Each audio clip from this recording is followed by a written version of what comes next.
why did you bring your daughter here?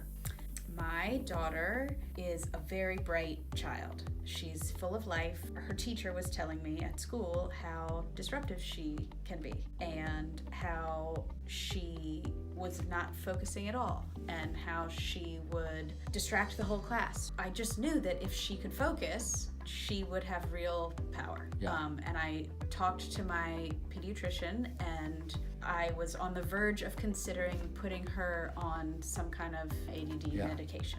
And my pediatrician said, well, why don't you try this brain training before we consider that next step? That was how I learned about LearningRx. Yeah. We brought her here and did the evaluation, and it was remarkable to see some of how strong some of her skills were and how weak some of her working memory and her short-term memory and her processing speed were so weak they were just dragging her back. It's been amazing. I just had parent-teacher conferences a few weeks ago, and I had the best report on Ada I've had in years. All of her teachers said, it's amazing how much she's focusing. I can tell that she's practicing. She's doing her homework. She is being way less disruptive in class. She is getting so much more out of school. I can see that as she is starting to enter her preteen years, she is full of confidence about her abilities. And that was my biggest fear, that she would lose that confidence and that she would lose her love of learning. And having LearningRx help her build on her skills that were weak have really allowed her to access her skills that are strong.